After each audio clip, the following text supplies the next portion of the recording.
Il y a des personnes ici qui ont construit leur maison, mais ne sont jamais entrées dans cette maison. Beaucoup ont construit, ils sont même morts sans jamais entrer dans leur maison. D'autres sont là, ils ont construit et ils souffrent dehors alors qu'ils ont une maison. Une maison ils ont conçue avec l'argent qu'ils ont travaillé à la sueur de leur front. Donc j'insiste là-dessus, ceux qui ont travaillé à la sueur de leur front et qui ont conçu des maisons et ils ne sont pas dans leur maison, beaucoup vont se reconnaître. Et la plupart sont même en Occident. Ok? Ils n'ont même plus moyen de retourner, ils ont perdu le travail après avoir terminé la maison. C'est vrai que la maison n'est même pas totalement achevée, mais une fois qu'ils ont construit la maison, il y a quelque chose qui va se passer à un certain niveau. Vous allez constater que vous n'avez pas possibilité de rentrer dans votre maison parce que vous n'avez pas terminé la maison. Vous n'avez pu avoir des entrées d'argent. Vous perdez votre travail, les choses deviennent difficiles. Ça peut arriver lors peut-être de la fondation ou alors que vous avez construit et que vous avez même tollé. Sachez qu'il y a quelque chose de mystique là derrière. Dans la plupart des cas, l'objectif de cette vidéo même était de toucher ceux-là qui ont construit des maisons et ont mis des personnes à l'intérieur en attendant de terminer les travaux avant de venir habiter soi-même. Généralement, lorsqu'on fait un chantier, de peur qu'on vienne voler les choses au chantier, on se précipite à trouver des gens qui vont vivre dans cette maison inachevée en attendant de terminer le travail. Mais malheureusement, lorsque vous mettez ces personnes-là, vous mettez des personnes au hasard et ce sont ces personnes-là qui viennent pratiquer dans vos maisons. Vous ne parvenez plus à terminer la maison parce que leur souhait, c'est de rester le plus longtemps possible dans votre maison. Qu'est-ce qu'ils vont donc faire? Soit ils vont enterrer quelque chose dans cette maison qui va faire en sorte que vous n'aurez plus les entrées d'argent. Ou alors même si vous avez des entrées d'argent, une fois que vous allez penser qu'il faut évoluer avec votre chantier, cette pensée va s'enfuir. Au moment où vous allez vouloir réaliser, ça va s'enfuir, vous allez oublier. Ou alors il y a une situation qui va se produire, vous allez utiliser cet argent pour faire autre chose avec. Et c'est comme ça que les années vont passer, vous n'allez plus continuer avec cette maison. Vous risquez même mourir sans jamais mettre encore le pied dans cette maison. Vous pouvez aller visiter, mais vous n'allez plus jamais habiter là-dedans parce que vous avez mis une mauvaise personne. Donc, lorsque vous voulez choisir des personnes pour garder votre maison, même si la maison est achevée, parce qu'il y a des gens qui ne vivent pas au pays, qui laissent leur maison, ils ne peuvent pas laisser les maisons comme ça vides, il faut mettre quelqu'un qui va vivre dans la maison. C'est vrai, on dit la famille est mauvaise, mais vaut mieux encore mettre quelqu'un de la famille à qui vous faites confiance et avant de mettre cette personne, allez d'abord faire une consultation sur cette personne pour voir ses intentions. Dans la plupart des cas, on refuse la famille, on s'en va chercher. Je ne veux pas dénigrer les gens. Ceux qui vont venir dire pourquoi vous ciblez. Bon, bref, je ne veux même pas citer. Mais généralement, on a une catégorie de personnes qu'on aime souvent laisser dans nos maisons, dans nos chantiers. On aime souvent les utiliser comme des gardiens. Dans la plupart des cas, ces gens-là pratiquent dans nos maisons. Ceci va nous empêcher de terminer cette maison.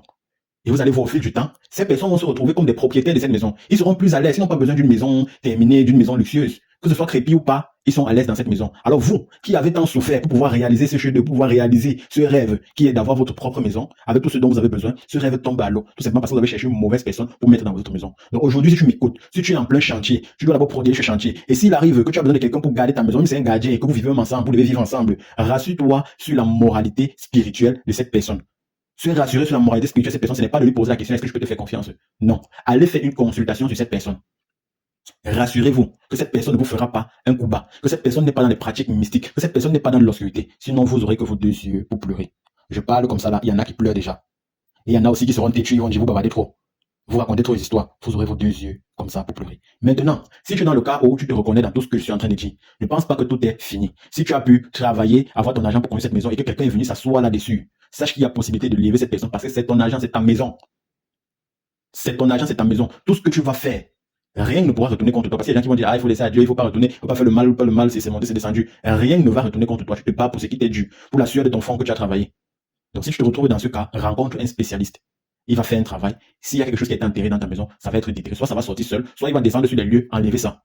Et si possible, faire un retour à l'envoyeur. Généralement, c'est même pas les gens que vous avez laissés dans la maison. Ça peut être même que vous avez construit dans votre village ou bien dans une ville. Quelqu'un est passé là par jalousie et a décidé d'enterrer quelque chose dans votre maison. Quand vous entrez dans la maison, vous tombez malade tous les jours, maladie sur maladie, c'est là, machin truc.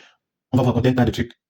Mais tant que vous n'êtes pas allé faire une consultation pour vous rassurer de ce qui ne va pas, je vous assure, vos problèmes ne vont jamais finir. Il faut toujours faire une consultation. Quand un problème n'arrive pas à trouver solution sur le plan physique, alors ça veut forcément dire qu'il faut trouver des solutions dans le monde invisible, c'est-à-dire spirituel. Et ça ne passe que par la consultation. Vous faites une consultation, on vous dit ce qui ne va pas et ce qu'il faut faire. Et vous le faites très rapidement. Parce que lorsque vous faites une consultation, l'ennemi a quelques jours pour savoir que vous êtes en train de faire une consultation par rapport au travail qu'il a eu à faire. Lui aussi va entrer dans cette consultation, il va entrer dans le monde invisible, il va découvrir ce qui a été vu. Si son secret a été dévoilé, alors il va chercher à se défendre ou à rester sur ses gardes. Ou alors vous empêcher de faire ce qu'il faut. Donc, lorsque vous faites une consultation, dépêchez-vous rapidement de faire les solutions qu'on va vous proposer pour avoir des bons résultats. Généralement, lorsqu'on vous donne des solutions, non, c'est trop cher, oh, je vais réfléchir, vous partez. C'est quand vous n'arrivez pas, quand vous dites ça, c'est parce que vous espérez trouver quelqu'un qui va faire moins que ce que vous avez demandé. Et lorsque vous partez, vous trouvez quelqu'un qui va faire moins, il fait le travail, vous ne trouvez pas la solution. Vous revenez maintenant vers la première personne. Et là, quand on vous dit, il se fait tard, que ça va encore coûter plus cher, vous pleurez. Lorsque les génies vous dirigent vers une personne, si c'est la première personne et que votre intuition vous dit que c'est la bonne personne avec qui vous devez travailler, n'allez plus chercher ailleurs. Parce que généralement, lorsque les génies vous dirigent vers une personne, si votre intuition vous dit que c'est la bonne personne et que vous ne travaillez pas avec cette personne, vous allez voir une autre personne. Quand il va faire une autre consultation, si elle peut trouver les mêmes choses, même au moment du traitement, l'ennemi va forcer ce traitement parce que ce n'est pas cette personne que les génies ont choisi pour faire votre travail. Vous devez faire très attention. Parce que lorsque les génies vous dirigent vers quelqu'un, c'est parce que les génies ont décidé que c'est cette personne qui va travailler sur vous, qui va vous donner un bon résultat. Donc n'allez plus de gauche à droite parce que vous espérez trouver où c'est moins cher et vous allez dépenser. Après, au final, vous retrouvez que vous avez dépensé plus qu'il ne fallait. Voilà, donc soyez organisés spirituellement. Évitez le désordre dans la spiritualité. Sinon, c'est vous-même qui allez vous attacher au TEP.